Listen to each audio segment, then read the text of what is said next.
खड़िया हाथ। बोलो जय माता दी। चलिए ओम।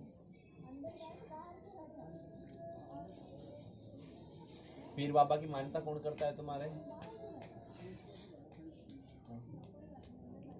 पीर मोमडन्स जो मुस्लिम होते हैं सैयद वगैरह, उसकी मान्यता कौन करता है?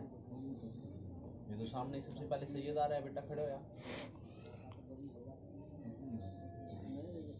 कभी घर से कोई मंदिर में कोई दरगाह पे कोई गया नहीं, सबसे पहले तो मुस्लिम पीर खड़ा है तुम्हारे गेट पे, अगर शक्ति जा रही है।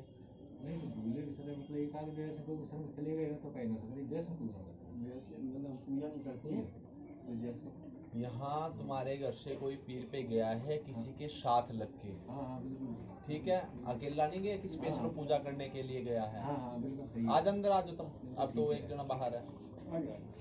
ऐसा तो अपनी वाली और दरगाह आ रहा है आगे से चला गया हमने देखा आगे आप आगे सर बिल्कुल यही लगा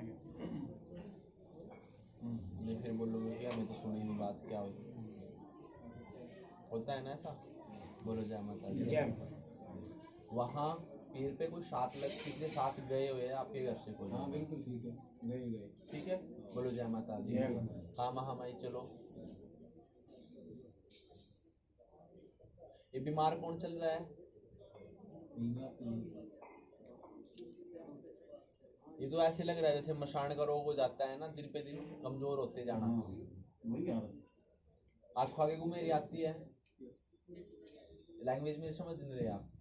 इन द सेंस मेरे बोलने की बात ये है कि जैसे आप चलते हो तो आपको अंधेरा महसूस होता है, घुमेरी टाइप में।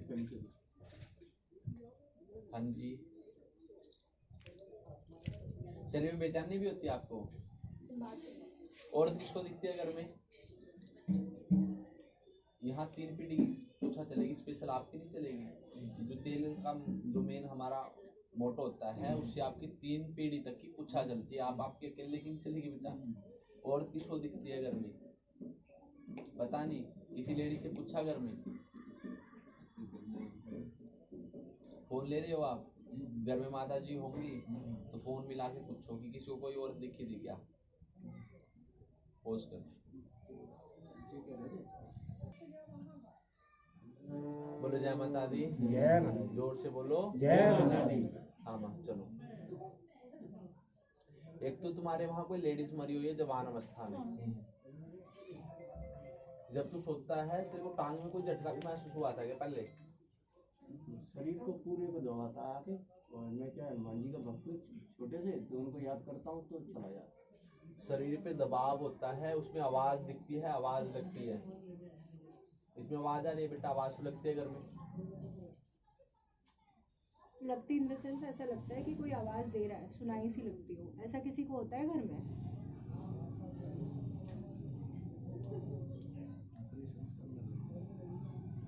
ये नहीं होता कि रोज आपको आवाज देगी वो एक आध बार। हाँ कभी कभार। अब आगे तो मना कर रहा है ना, जो तेल में आ गया मैं तो बेटा वो चीज बताऊंगा। बोलो जय माता दी। हाँ माँ। पितरों की गायत्री कब कराए थे तुमने? कभी कराए गायत्री? तर्पण वगैरह श्राद्ध उनका कुछ कर्म किया? वो तो करते हो लेकिन उनका कोई गायत्री करवाए? जब भजन बोलते हैं इसको कराए नहीं? हाँ माँ। एक तुम्हारे पितरों के साथ कोई यानी उम्र में मरा हुआ है। कम उम्र में? कम उम्र में मरा हुआ है, वो आपके पितरों के साथ लगा हुआ है। समझ गई मेरी बात या अभी भी नहीं समझे? बोल बोल। अब इसको पितरों को पूर्वज उनके साथ कोई बाल्यावस्था में मरा हुआ है। आ गया? बोलो जय माता दी। एक्चुअली मेरी लैंग्वेज नहीं समझ पा रहे हो शायद। एमपी और उसका दिक्कत आ जा रहा ना, समझ लो। एक्चुअली मेरी टच थोड़ा हरियाणवी है ना। बोलो जय माता दी। हाँ माँ भगवान। कोई मंदिर की भी सेवा करते हो क्या तुम? किसी मंदिर में जाता है? हाँ माँ।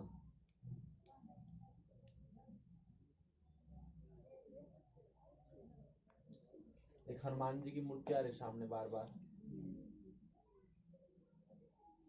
हनुमान मंदिर पे कौन जाता है? ठीक है।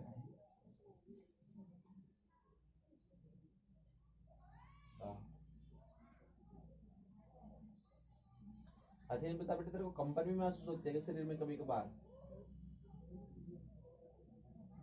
जैसे जाडा सा नहीं चढ़ता है, समझा दी तू?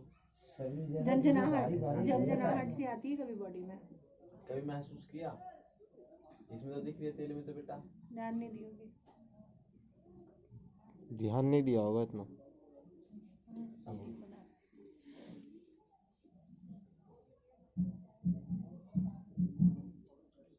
एक घर में खून के छींटे आए थे, अब तुम्हें इसका भी नहीं पता होगा या पता है? कभी किसी ने कहा है आपको कि आपके घर में खून के छींटे या यहाँ खून पड़ा है, ऐसा कभी दिखाई दिया हो? जानकारी करनी पड़ेगी, पूछ लेना आप घर जाके। देखो इतना टाइम तो मैं भी नहीं सकता क्योंकि संगत बैठी है।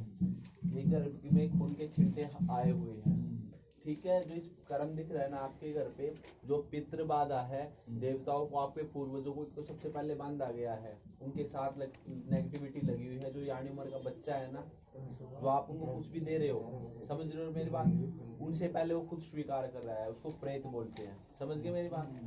दूसरी बात है, जो लेडीज मरी हुई जवान अवस्था की, वो शेद कर रही है घर पे, शेद समझ रहे हो ना, कि आपको नुकसान पहुंचा रही है। और तीसरी बात, जो उस पीर की दरगाह पे जो भी आपके घर में किसके साथ गया था, वो पीर अड़चन खड़ी कर रहा है आपके घर में।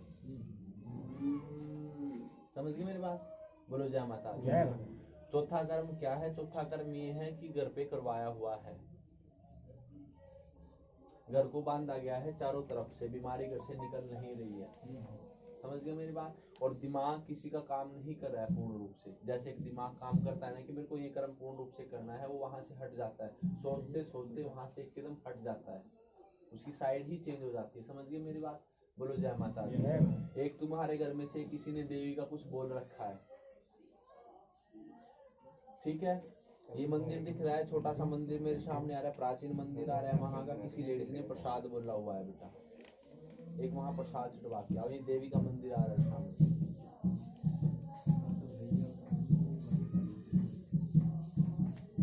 क्या माता मंदिर है, काफी बड़ा मंदिर है। हाँ, तो मेरे सामने आ रहा है, वहां का प्रसाद बोल लो है, किसी ने घर में से पूछ लेना आप, ठीक है। वो वहां जाके चढ़ा के आओ। और रही अब इस बच्चे की बात, इसका नहीं, आपके सारे ही घर का यही कर्म चल रहा है, ठीक है। बोलो जय माता दी। किसी कमर में दर्द, किसी टांगों में दिक्कत, किसी को घबराहट होगी, बेचैनी होगी, एक उबासी आने की कोशिश होती है, समझ गए ना, हार्ट बीट तेज हो जाना, ये कर्म चल रहा है। सांस लेने में दिक्कत होती है किसी को घर में, खींच के सांस लेता है, क्या हो गया? समझ गए मेरी बात? बोलो जय माता दी। सबसे पहले आपको कर्म क्या करना है, अब आप उस चीज को सुन लीजिए। सबसे पहले आपको, जो आपकी देवी है, माँ काली का मंदिर है, वहां जाके आप सबसे पहले सर्वप्रथम सारे घर से नारियल चुन्नी श्रृंगार 7 नींबू, नारियल चुन्नी श्रृंगार 7 नींबू, 7 नींबू में आपको लौंग लगानी है, ठीक है। और 7 सुई, छोटी सुई नहीं होती है वो, उसकी माला बना के माँ के चरणों में उसको अर्पण करना है, चुन्नी माँ को उड़ानी है, ठीक है। सर्वप्रथम आपको ये कर्म करना है। दूसरी बात, आपको कर्म क्या करना है बेटा? बोलो जय माता दी। इसको पकड़, इसको रुजगार मस्तक से लगा। ये गोरख चालीसा 12 पाठ करनी है दिन में। कितनी बार? 12 बार इसको पढ़ना है और आरती करनी है। देसी घी की जोत लगानी है 2, एक बाबा गोरखनाथ जी की, एक बालाजी महाराज की, नित्य ही सुबह शाम। बोलो जय माता दी। सुबह शाम 2 जोत, 2 दीप और चालीसा का पाठ करना है। 2 जैसे 2 दीपे बढ़ रहे हैं ऐसे ये कर्म करना है। और ये पीर दिक्कत दे रहा है, ज्यादा गर्म। बोलो जय माता दी। ठीक है। और कुछ